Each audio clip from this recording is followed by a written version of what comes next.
बाबूजी बाबूजी house boat चलती बाबूजी, आपको ठंडा पानी मिलती, गर्म पानी मिलती, फोन मिलती बाबूजी। जन्नत हाउस बोट अमदू, जन्नत हाउस बोट। जन्नत? हाँ बाबूजी। मगर वहाँ तो हमारा एक दोस्त रहता था। हाँ बाबूजी, सरजू बाबू, दिल्ली वाला साहब। हाँ बस वही। लेकिन बाबूजी वो तो पठानकोट जानदीस। पठानकोट जानदीस? हाँ बाबूजी। मगर उसको तो कल दिल्ली जाना था। बाबूजी कल दिल्ली का सिडनी मिलती तो आज पठानकोट जानदीस। बाबूजी आप हाउस बोट चलती, बारिश आंदीस। नहीं ममदू, हम अपने अंकल के घर ठहरेंगे। अंकल के घर ठहर दीस? तो सलाम बाबूजी। उषा चलो नाश्ता कर लो। उषा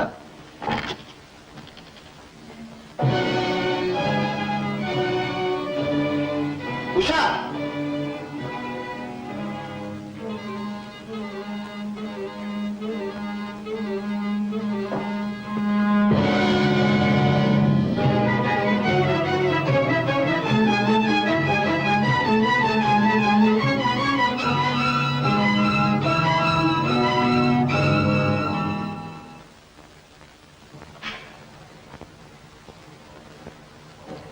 बाबूजी, मेरा जाना बहुत जरूरी था।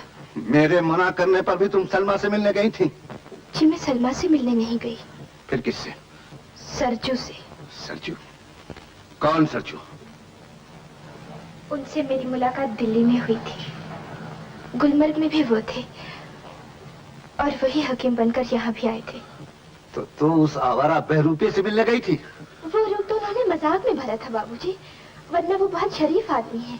यही उसकी शराफत है कि उसने तुम्हें बाप की इजाजत के बगैर बालकोनी से कूदा सिखाया। वो मेरी मजबूरी थी बाबूजी। मैं सुबह आपको सब कुछ बता देना चाहती थी, मगर आपने दरवाजा ही नहीं खोला। मैं क्या करती? वहाँ उनका जहाज जा रहा था। मैं उनसे यही कहने के लिए गई थी कि उनका आपसे मिलना बहुत जरूरी है। उसने क्या कहा?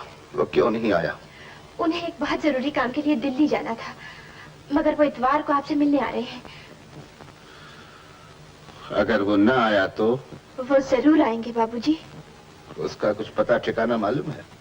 कौन है, क्या करता है, किसका बेटा है? मैं नहीं जानती। नहीं जानती? ये सवाल मैंने कभी पूछे ही नहीं। क्या? बाबूजी ये सब कुछ जानने की जरूरत ही महसूस नहीं हुई, उन्हें ही जान लेना काफी था। सिर्फ इतना ही जान लेना काफी था कि उसका नाम सरजू है, बस? सरजू भी उनका असली नाम नहीं है। क्या? फिर असली नाम क्या है? मैं नहीं जानती। तुम्हें कैसे पता चला कि असली नाम नहीं है? सुबह मेरे पहुंचने से पहले वो मेरे नाम ये चिट्ठी लिख रहे थे। मैं वहां पहुंची तो जहाज जा रहा था। बस इतनी ही बात हो सकी कि वो इतवार को वापस आएंगे। वो जरूर आएंगे बाबूजी। उषा, अब तुम बच्ची नहीं हो।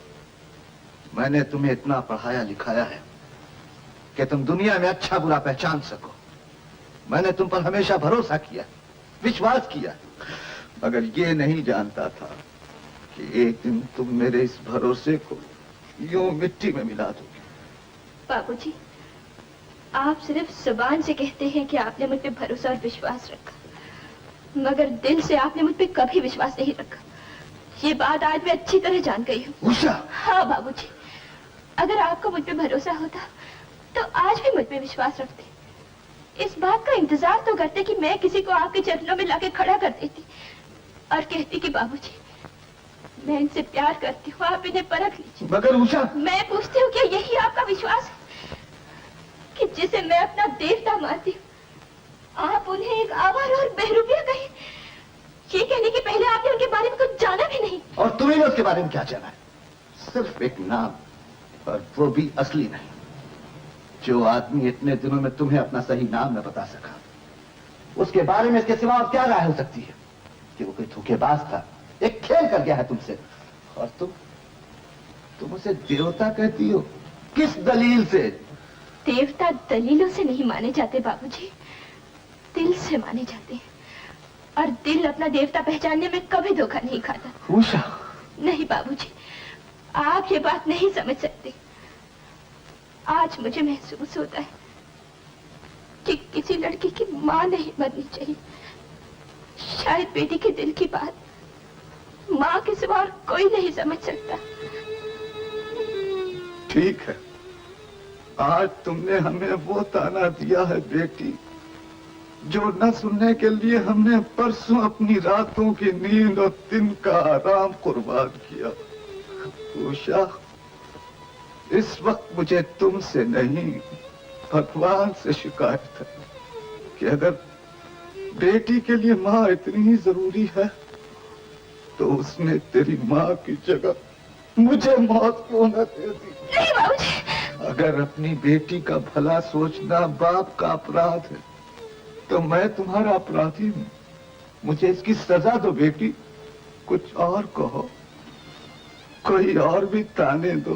बाबूजी, बाबूजी, नहीं बाबूजी, मुझे भूल हो गई, मुझे माफ कर दो। मैं जोश में गलत बात कह गई, मुझे क्षमा कर दो बाबूजी। मैं कभी कुछ नहीं कहूंगी, कभी कुछ नहीं कहूंगी बाबूजी, मुझे माफ कर दो। उषा,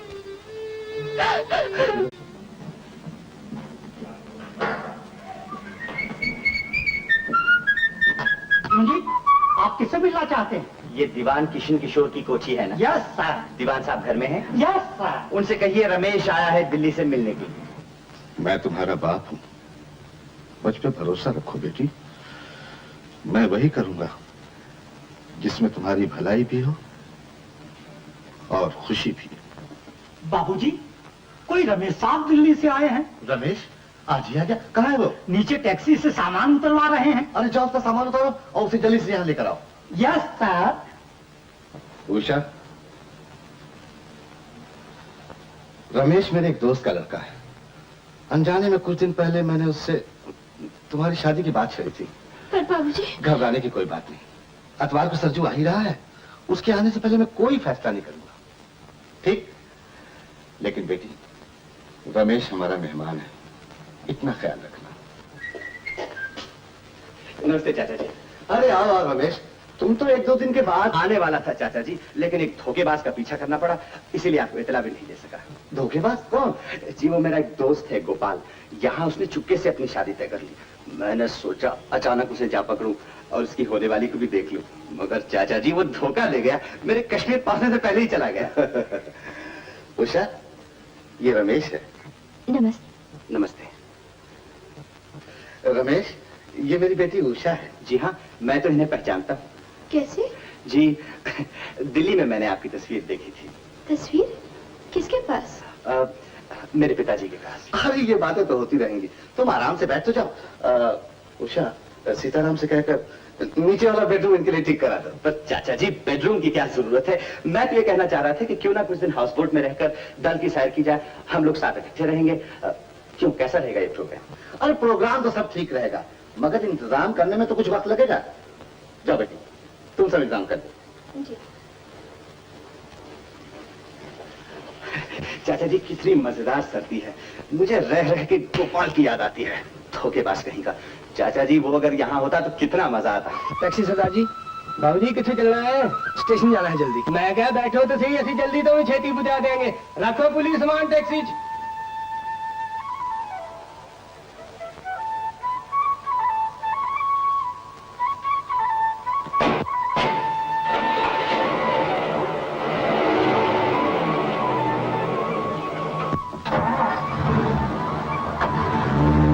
चपड़ी ते अंब तरदा,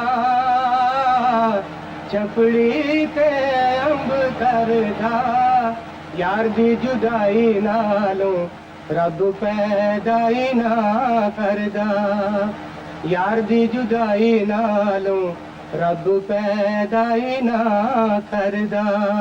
सरदार जी, आप गाना तो बहुत अच्छा गाते हैं। बाबूजी असि ते नहीं जानते हैं, जब कभी मौका मिल जाए मुफ्तां कर लो ते गाने गा लो। जिंदगी का की भरोसा, कद मुक जाए। बेलिया हो मेरे हानिया, हो मेरे बेलिया, हो मेरे हानिया, हो मेरे हानिया, हो दिल जानिया, कहंदे जग सारा कूड़ पसारा। चल चलिए, चल चलिए, चल चलिए, जिथे होएगा पार उतारा।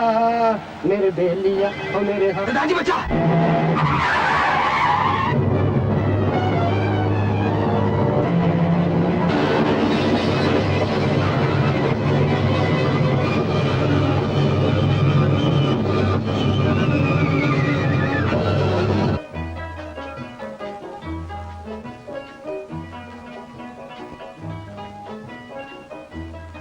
Usha,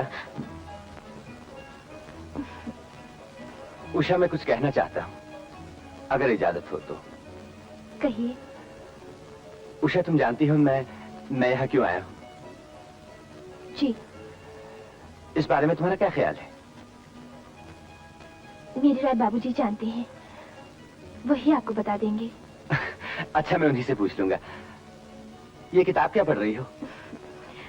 readers digest. देखूं? जी। देखूं?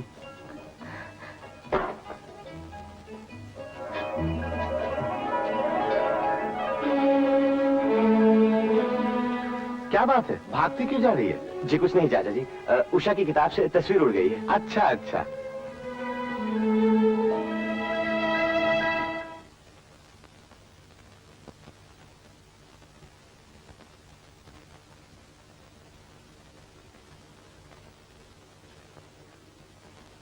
खून बहुत निकल चुका है, इसका यकीन नहीं कि हम इसे बचा लेंगे, लेकिन इसके सिवाय कोई चांस कि फौरन ऑपरेशन कर दिया जाए।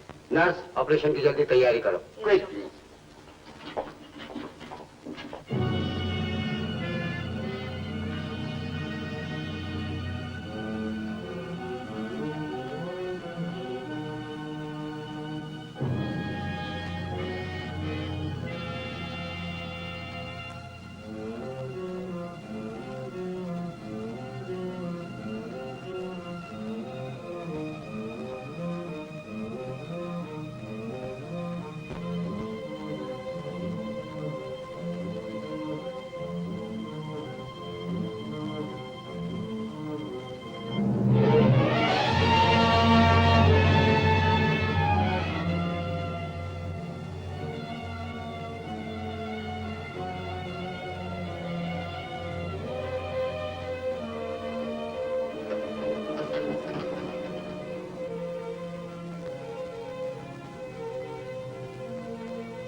इसका कुछ नाम पता मिला हो तो इसके घर वालों को खबर देनी चाहिए। जी कुछ पता नहीं चल सका कि ये कौन है। जेब से एक चिट्ठी मिली है जो अपने गोपाल भैया को किसी सरला ने लिखी। इसमें कोई एड्रेस नहीं है। इसके अलावा एक तस्वीर मिली है, बस सिर्फ इतना लिखा है, मेरे सरजू को उषा। पता नहीं ये सरजू है या गोपाल। नहीं, इससे कोई फायदा नहीं होगा। Let us face it. मगर इसे एक इंजेक्शन दे दो ताकि दर्द महसूस ना हो। क्विक। ये सर क्विक।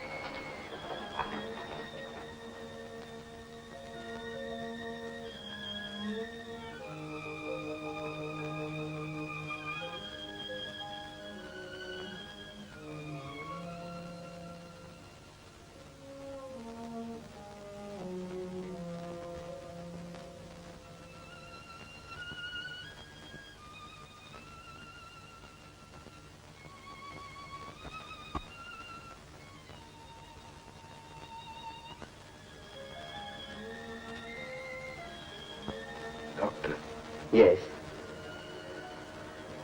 कौन सा अस्पताल है? आप पठानकोट सिविल हॉस्पिटल में हैं। मैं आपको मुबारकबाद देता हूँ। एक बहुत खतरनाक एक्सीडेंट के बावजूद आपकी जिंदगी बच गई। Thank you doctor. That's all right, that's all right.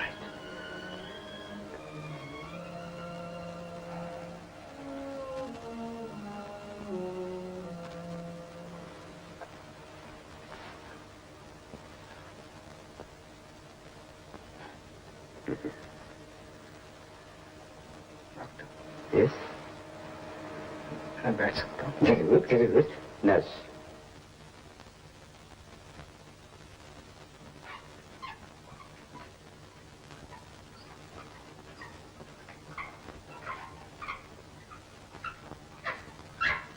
No, don't stay. Thank you doctor.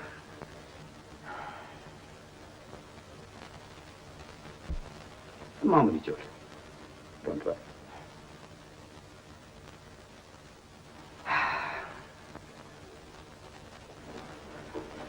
Doctor! No! No! No!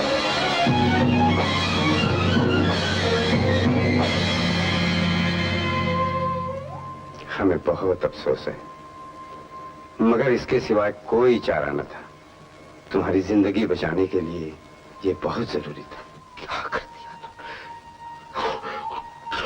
दिया तुमने? हमें आपका नाम पता कहीं नहीं मिला। अगर आप अपना एड्रेस बता दें तो हम आपके घर वालों को खबर कर दें। डॉक्टर,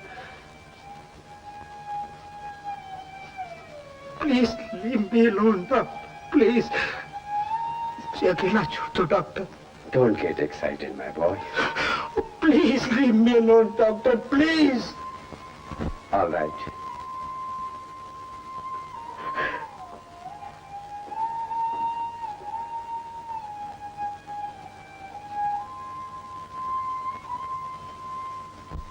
हेलो एयरलाइंस, दिल्ली से आने वाला जहाज किस वक्त आएगा?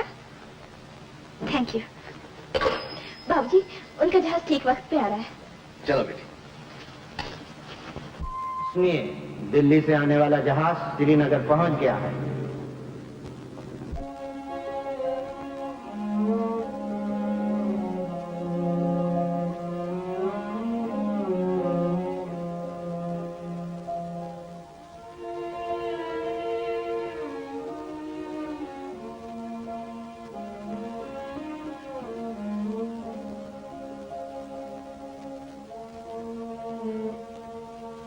सुनिए, जहाज में और भी पैसेंजर है ना? Nobody is there. कोई बात नहीं बेटी, प्लेन मिस हो गया होगा या टिकट नहीं मिला होगा। बाबूजी, वो आएंगे, वो जरूर आएंगे, मेरा विश्वास चाचा कीजिए। जी, मेरा सामान बुक हो गया। अरे, सारे पैसेंजर्स तो चले गए, लेकिन आपके मेहमान नहीं आए। बेटा वो नहीं आया। ईमान साहब, आप कहाँ जा रहे हैं? गुप्ता जी मैं नहीं जा रहा हूँ, मेरा एक अजीज जा रहा है। आपसे 1 मिनट का काम है। आपका बहुत बहुत शुक्रिया। जी, शुक्रिया। किस बात का? बड़ा खूबसूरत बहाना बनाकर मुझे यहाँ छोड़ने आने का। नहीं, ये ठीक नहीं है। अब बस और बहाने मत बनाइए, मुझे अपने सवाल का जवाब मिल गया। सुनिए, आपका बहुत बहुत शुक्रिया। बेटा तुम्हारा जहाज जाने को तैयार है। Hello Delhi, hold on please. लो, बात करो। Be brave, my boy.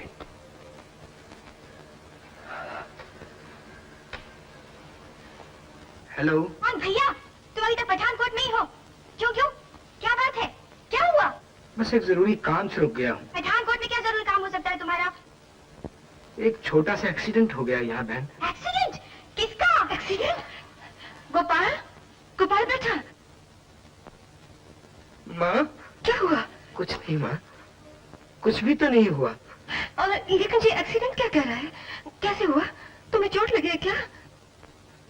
नहीं माँ, मैं ठीक ठाक हूँ, मुझे कोई चोट नहीं आई। एक्सीडेंट मेरा थोड़ा ही हुआ है। किसी और का? किसका? वो माँ, पास के गांव में एक जागीरदार हैं, उनका एक्सीडेंट हुआ है। मुझे तो उनके ऑपरेशन के लिए यहाँ रोक लिया गया है। सच कह रहा है ना? हाँ माँ, बिल्कुल सच बोल रहा हूँ। अच्छा, तो ये ऑपरेशन करके तो जल्दी से आ जा। तेरे बिना ये घर बड़ा सूना लगता है। नहीं माँ, मैं जल्दी नहीं आ सकूंगा, 1.5 महीना लग जाएगा। 1.5 महीना? गोपाल, तेरा माँ से मिलना कुछ ये नहीं चाहता है? बहुत जी चाहता है माँ, सच। तुझे देखने को तो बहुत ही जी चाहता है, लेकिन क्या करूं, जिस मरीज का इलाज कर रहा हूं, जब तक वो ठीक ना हो जाए मैं नहीं आ सकता। तेरा बेटा तो डॉक्टर है ना माँ? अच्छा, जैसे तेरी मर्जी। माँ, जरा तू मुझे दे। ये भैया की चालाकी मैं जानती हूँ, वो हमसे झूठ बोले हैं। भैया, माँ से क्यों झूठ बोलते हो? नहीं सरला, मैं झूठ नहीं बोल रहा, मेरा कोई एक्सीडेंट नहीं हुआ। अरे एक्सीडेंट का तो सब बहाना है, असली बात तो मैं जानती हूँ। भाभी नहीं आने देती होगी। भाभी? कौन सी भाभी? रमेश भैया ने हमें सब कुछ बता दिया है। वो तो पगली, मैंने उससे मजाक किया था। अच्छा, पर दिल नहीं मानता। अरे उससे पता तो पूछ। अच्छा भैया, तुम्हारा एड्रेस क्या है? सरला, एड्रेस बहुत दूर का है बहन। मैं मरीज के साथ उसके गांव जा रहा हूँ, तू फिक्र मत कर, मैं हर हफ्ते शहर आके तुम्हें खुद ही टेलीफोन कर लिया करूंगा। अच्छा सरला।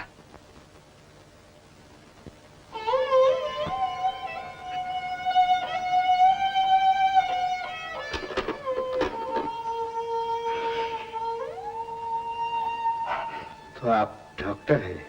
जी। इस वक्त आपके घर वाले यहाँ होते तो अच्छा होता।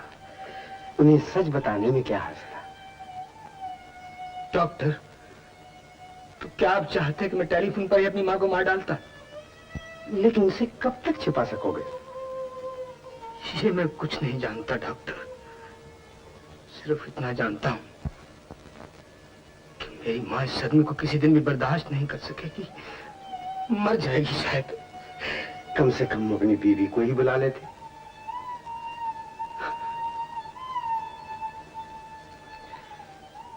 शुक्र है भगवान का डॉक्टर, मेरी अभी शादी नहीं हुई। तो वो टेलीफोन पर भाभी की बातें हो रही थी, वो क्या था?